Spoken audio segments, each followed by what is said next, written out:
Welcome to the Invite Health podcast, where our degreed healthcare professionals are excited to offer you the most important health and wellness information you need to make informed choices about your health.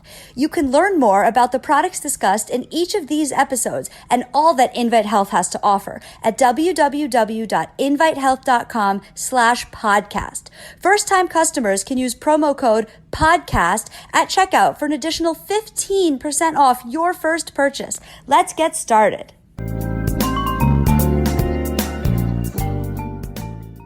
Okay, welcome to part 2 of our episode, Nutrients You Should Consider Taking When Aging. We left off with probiotics at the end of the last episode, so let's go to omega-3 fatty acids, fish oils. This is supplement number 11. So I mentioned that there's 18 different nutrients that I know of. There might be more that I come up with in the future as more information comes out. But there's 18 different nutrients that as we age, we have trouble absorbing or trouble utilizing. We become less efficient at using them, or that we lose them in our urine. And taking a little bit extra helps make up for that. And one of them is fish oils. Just like we absorb less zinc from our food with age, we also absorb less fish oils. So there's less fish oil content in our heart and less fish oil content in our brain, which of course coincides with a drop in brain function and a drop in heart health. So there's something to that. I'm not saying that's the only reason, but that certainly is part of the reason. So fish oils are an essential fatty acid. Essential meaning your body can't make them. You have to get them from a source. Now, a good source is eating an ocean-type fish 3 times a week. For older people, doctors always say twice a week. Yeah, that's fine when you're 40. I think when you're above 50, you should get fish 3 times a week. You don't need a pound or 2. 8 ounces is enough, but you should have it 3 times a week. So you could get the fish oils from eating good fish like a mackerel or a salmon or anchovy, fresh anchovy or fresh sardines or pollock, there's a cod, they're all good fish. But you can also take a krill oil capsule, you can also take a fish oil capsule, and then there's mussels. Out of all the shellfish, out of all the crustaceans, etc., the only one that has a high level of fish oils are mussels. And you know what? You go to a nice Belgian restaurant, they make really good mussels. Okay, now what about people who are vegan or vegetarian? Well, you could get them from flax seeds, walnuts, and algae. They're non-fish sources. The thing is, in a flaxseed and walnut, you do get the EPA made. That's one of the fish oils.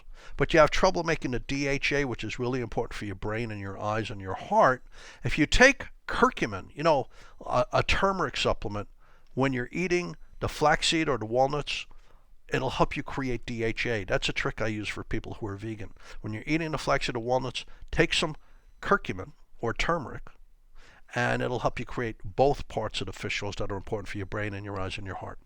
So you need fish oils for your eyes. They help prevent inflammation in the eyes. They help prevent dry eye syndrome, where you feel like there's dirt in your eyes and your eyes get all red and inflamed. They help with tired eyes. They help with good vision. They help with like fine vision, but they also help with color vision. And the level of fish oils drop in the eyes with age. Same thing happens in the brain. You need fish oils on your brain cells are not encased in a hard coating.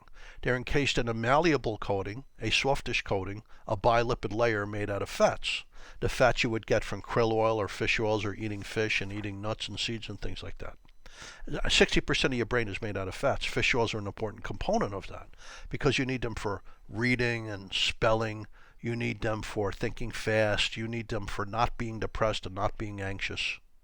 You need them for good memory functions. Without fish oils, you have a higher risk of all kinds of brain diseases, Parkinson's disease, especially Alzheimer's disease, vascular dementia. It's really important for the brain because in the brain, the fish oils make so many different things. They make resolvins and protectins that pluck inflammation out of the brain because inflammation can kill brain cells, but they're also involved with the actual function of the brain cell itself. They're not just protecting it. They're not just protecting your brain. They're actually making your brain. So they help prevent cognitive impairment, they help prevent depression, but fish oils are also important for your bones. The thinking is, the hypothesis is, that fish oils help prevent bone loss by reducing inflammation in the bones, but somehow they're important for bone health. There's a lot of research, mostly from Long Island, research institutions in Long Island that they help protect breast tissue and may lower the risk of breast cancer. So older people absorb less fish oils from their food, and they have lower amounts of fish oil in their brain and their eyes. And plus, a lot of older people are on statin drugs. Statin drugs reduce the amount of a lot of nutrients in the body, including fish oils. So if you're on a statin and you're older, that's like a double whammy. You're going to have lower levels of fish oils. You need it for so many things. I would take a fish oil supplement just to be safe rather than being sorry. Now, the fifth nutrient to really pay attention to you as you grow older is fiber. Now, fiber, of course, is important at any age. It's always important. Fiber feeds you good bacteria. Fiber helps protect you against developing strokes. Fiber lowers your cholesterol. Fiber lowers your blood sugar. Fiber lowers your risk of colon cancer, especially psyllium husks and whole wheat. They're the ones with the most activity in lowering the risk of colon cancer. Fiber helps with regular, well-formed bowel movements. Now, women over 50 should get at least 21 grams of fiber a day, while men need more like 30 grams. But most people don't get that much. That's equal to many servings of whole grains. You need to eat your 3 servings of vegetables, your 2 servings of fresh fruit, and you need to eat several servings of whole grains to get enough fiber. Otherwise, take a fiber supplement. It's not going to hurt you. It'll help you. Now we're going to into something more exotic. We're going into more exotic supplements. The 13th supplement is lutein. And the reason for that is lutein absorption declines with age. It seems to be about 10 milligrams of lutein in your bloodstream every day, because the amount of lutein in your blood reflects the amount of lutein in both your eyeballs and your brain, because you need lutein to protect your eyes and for good vision, and you need lutein for your memory and to protect your brain. But for some reason, we don't know why, lutein absorption declines with age. Now, plus, as a double whammy, statin drugs like atorvastatin and simvastatin lower the amount of lutein in your body. So if you're on a statin and you're older, that's a double whammy. You really have to make sure you're on a lutein supplement. And I would recommend, there's a number of well-made lutein supplements like Lutimax 2020, has been used in human clinical trials for memory functions, for heart health, and for brain health. It really does work. It's natural. It's from marigold flowers. It typically comes with zeaxanthin, which is a cousin of it. Lutein is an orangey, reddish pigment. You find it in green leafy vegetables. You can't see it because of the greenness. The chlorophyll hides it. And zeaxanthin is yellow, so you might get in things like corn, but you also get it in green leafy vegetables. They're really important for your brain. In little babies, lutein makes up 60% of the pigment in their brain. By the time you reach 100, God willing, it might only make up 20 or 30% of the pigment in your brain. And they're finding that older people with more lutein in their brain performs better, their memory functions better. It interacts with other nutrients in the brain for good memory, but it also protects the brain cells from dying. So as lutein levels drop with age, this affects the brain's health, and it affects the brain's function, and it affects your memory. It's unbelievably important for the eyes. It protects the eyes from blue light. It helps you with night vision. It helps you with contrast sensitivity, picking something out from a background. So you're driving at night and it's raining and there's glare from oncoming headlights which blinds you, and then you hit the median or you hit a log that's in the road that you didn't see. With lutein, you recover faster from the glare, and you could pick things out better in the road because the contrast sensitivity improves, and you see better at night and your eyes are less tired. So that's very good. So driving in the rain, driving in the snow, driving at night, lutein is good. Walking around your house at night, you're depending on night lights, and you could trip over something and hit your head or hurt your hip. Walking down the basement stairs is never a great idea. It's always poorly lit. Lutein helps. Billions of dollars in healthcare costs would be saved almost yearly if older people took a lutein supplement, because they'd be less likely to fall and hurt themselves at night. That's the truth. So lutein is needed for daytime vision, tired eyes, allergy eyes, itchy eyes, but just fine vision in general. As lutein levels drop with age, you start to run into all those eye diseases you see with aging, like age-related macular degeneration, where you could go blind if it becomes advanced, called neovascular age-related macular degeneration. Uveitis, infections in the uvea in the front of the eye, become more dangerous, and you could go blind if you lack lutein. Lutein doesn't fight the infection. Lutein prevents the infection from damaging the eyes to a degree. Plus, you're more likely to develop cataracts if you lack lutein. Lutein is a very important supplement for older people to take. Really consider taking a good quality lutein. I take one every morning with my breakfast. It's amazing. You go on the computer, you're on there for a couple of hours, your eyes are tired. You take a 10 milligram lutein supplement, you need a little fat to absorb it, so you take it with a little snack. Like 5 or 10 minutes later, your eyes are refreshed. It's unbelievable. It's like eye drops in a capsule, but it's internal, good health. It's turning back the clock on aging in your eyeballs, but also in your brain. So lutein, a little bit more exotic than vitamin B6, but it's really important as a supplement when you grow older because lutein absorption declines with age. Now, another one is collagen. Your body is made out of collagen. Collagen is a type of protein. When you're young, you could eat beans, or you could eat a piece of fish or an egg or some other form of protein. It could be peas, whatever. And you're very capable of converting that you're very capable of converting that protein into collagen. That's because you're growing. You need more skin. You need longer bones. You need longer ligaments and tendons. You need bigger menisci under your knees, cushioning your knees. Your joints are getting bigger. Everything's growing.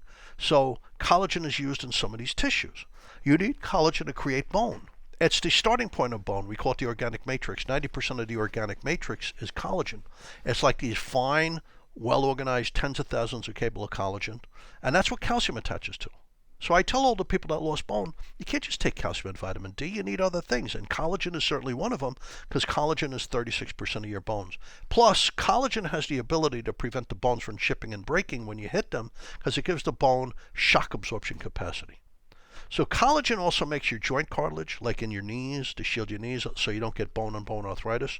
Collagen also makes your skin, hair, and nails. So not only are you healing internally, you're healing externally.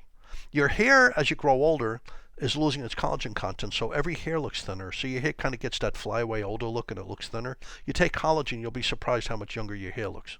Your nails will start growing. You're going to be like, that Wolverine guy in X-Men. But the other thing is your skin is collagen. Your skin is about 70% collagen, and all the rest of it is pretty much hyaluronic acid. And collagen holds in the moisture. When you take collagen as you're older, you start filling in the wrinkles. Wrinkles dissipate. I mean, pretty much you could get rid of 50, 60, 70% of your wrinkles by swallowing collagen. It's beauty from the inside out. But also any skin damage, skin discoloration is caused by pollution. I call it lipofuscin, you call it liver spots. So it's not just wrinkles. It's damage caused by pollution, damage caused by cigarette smoke, damage caused by diabetes to the skin, damage caused by the sun, solar radiation. The collagen is helpful. It also does kind of a natural facelift because all the connective tissues for your face are made out of collagen. So collagen is the 14th supplement that I really believe is important for older people to consume. I take all of these. Everything I said, we're coming to 18 different supplements by the end of this, I personally take every day. Well, there's one I'm adding, and I'll tell you that in a couple of minutes. It's called melatonin. I'm going to add that, and I'll tell you why when we get to it. Flex HX. It has an ingredient in it called Tendoforte. What's that for? Ligaments and tendons. Ligaments and tendons are really important for mobility. So to play sports, to exercise, to garden, to take a walk. It all depends on your ligaments and tendons. Ligaments hold your bones and joints together. Tendons attach your muscles. So tendons hold muscle to muscle and muscle to bone and muscle to joints. As we grow older, just like we make less collagen, I hope I developed that enough before. Once you hit about 25, you start making less and less collagen every year, so it becomes important to start taking collagen at about the age of 40 or 50. Well, the same thing happens with the ingredients in Flex HX.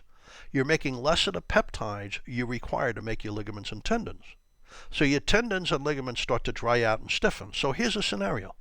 You're going to play tennis or you're going to play golf. So you're stretching your arm, right, to swing the golf club or to swing the tennis racket.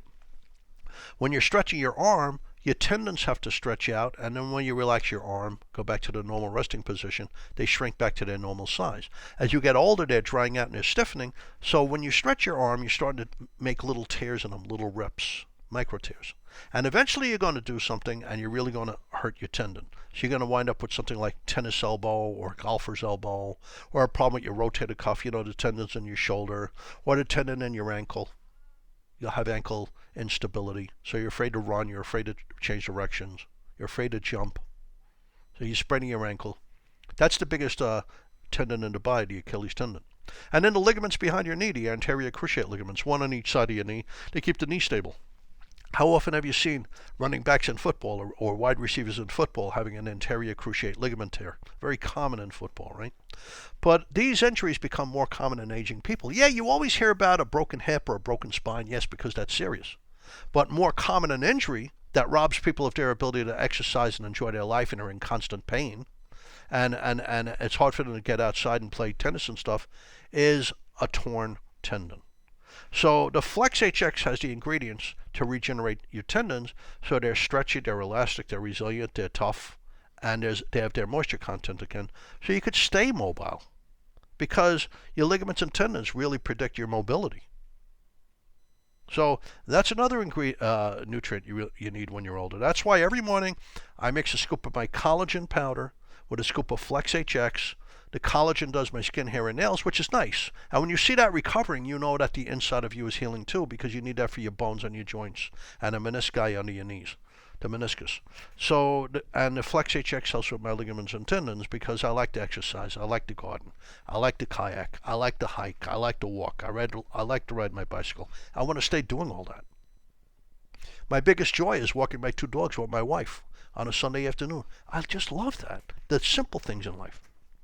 If your ligaments and tendons are gone, you're not doing that, or you're going to be limping doing that. Melatonin. I'm going to add this. I've noticed recently that I'm only sleeping 6 hours a night. Older people my age need to sleep 7 to 8 hours, because a lot of things happen when you sleep, and melatonin is intimately involved with all of these. So I'm going to run through these rather quickly, because we got to get going. The first part of this podcast was 30 minutes. Now we're already at 16 plus minutes. Melatonin at night is needed to build bone. It is so important to building bone that when older people come in and they're losing bone, I say you need to get on melatonin. It's part of my plan to build bone. Melatonin takes care of your immune system. Your immune system is supposed to be more active in the daytime. So if you're not sleeping at night, the immune system doesn't work and protect you in the daytime. Why do you need the immune system working more actively in the daytime? That's when you're outside mixing it up with other people. That's when you're going to encounter a virus or a bacterium. So melatonin sets that up. It's called melatonin restores what we call the circadian rhythm. Sleep at night, wake up in the morning. And this restores the ability of your immune system to protect you better. You need melatonin for your immune system. Melatonin is so important to the immune system. Let me give you a scenario. In the old days, we thought only the brain, the pineal gland, released melatonin so you could sleep. So when it's starting to get dark, you release some melatonin that sets you up for sleep. You go to sleep faster, you sleep deeper, you sleep longer. It's better sleep. But it turns out that the melatonin can be released by your immune cells. It's not just your pineal gland in your brain that releases it. It's very important for the immune system. So to fight a virus, to help lower your risk of cancer, to fight bacteria, etc., you need melatonin. Now, melatonin is also released by your digestive tract. You need melatonin for good digestion. It can help with GERD. GERD is your refluxing stuff from your stomach up into your mouth and throat. It could burn your mouth, it could burn your tongue, it could hurt your teeth, it could cause a sore throat, it could make you cough. And if it's really bad, it's very painful, people tell me.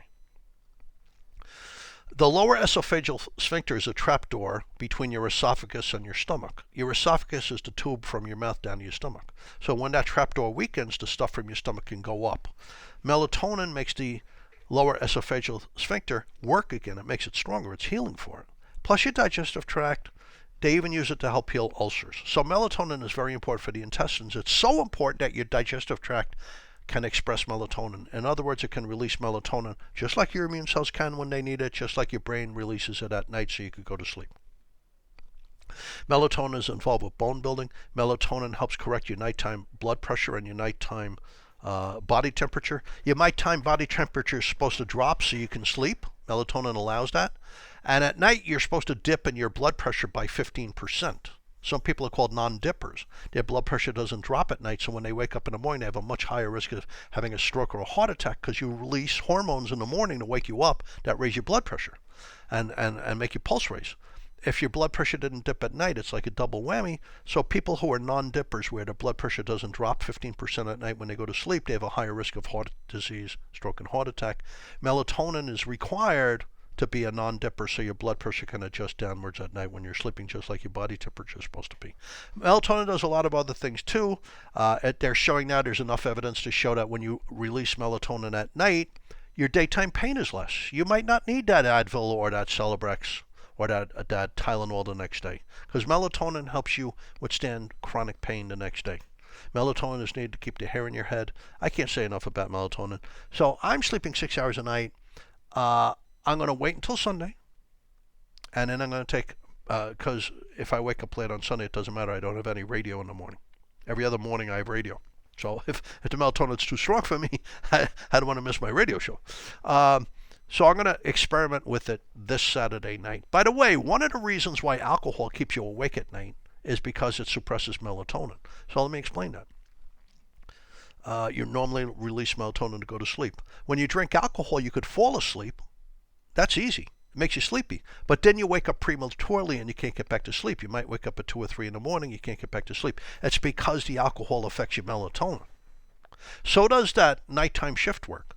And I think it was 2007, the World Health Organization classified nighttime shift work as a probable carcinogen. In other words, it leads to cancer, like breast cancer, because it suppresses your melatonin release. You need melatonin for the immune system to help prevent cancer. So I'm going to try melatonin this Saturday night, see how I do Sunday.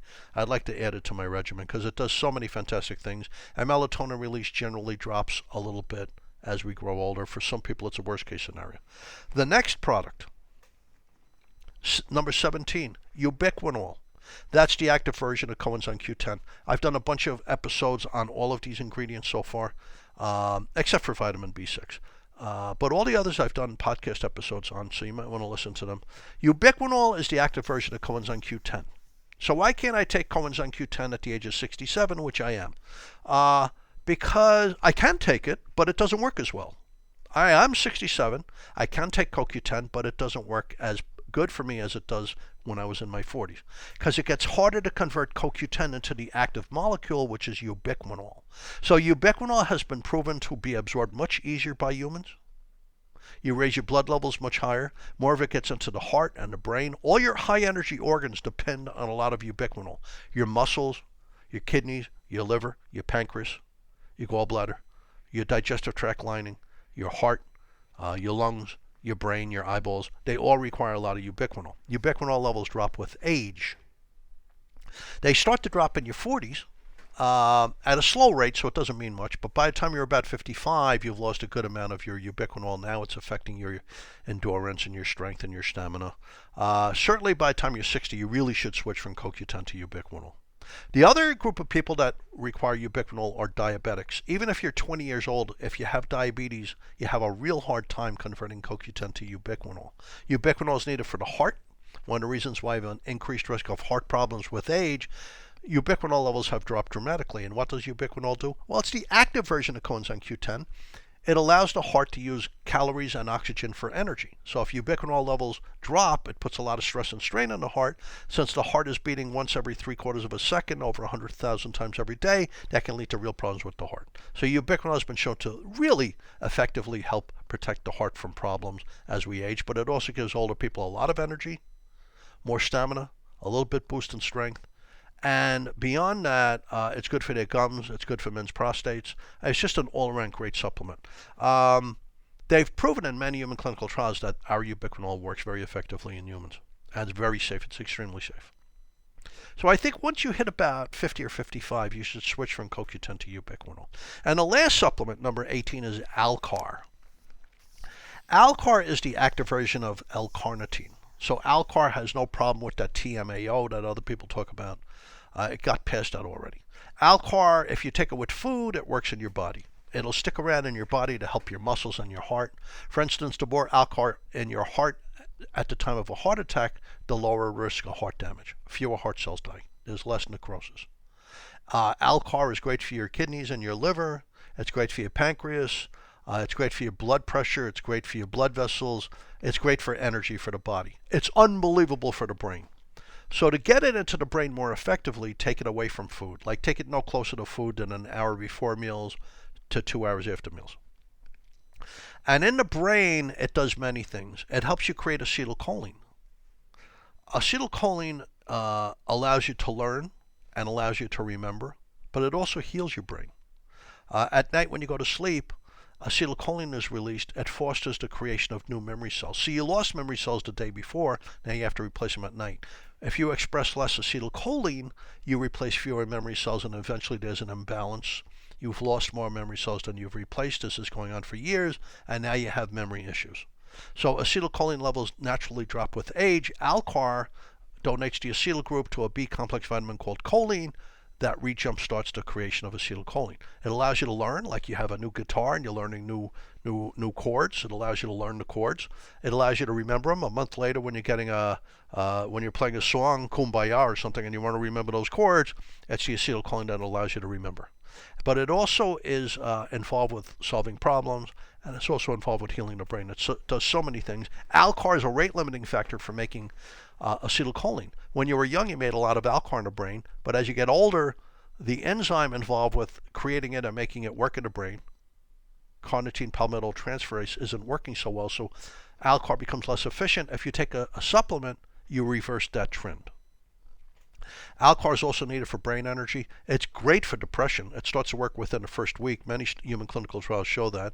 It's great for brain energy. It's great for brain metabolism. It's easier for the brain to use calories for energy, which is sugar, of course. It helps prevent the death of brain cells. It helps create a whole bunch of neurotransmitters. Neurotransmitters are needed for the brain to function properly, but it also is a neurotransmitter. So I'm going to wrap up here. I hope this has been instructive. This is nutrients you really should consider using as you grow older.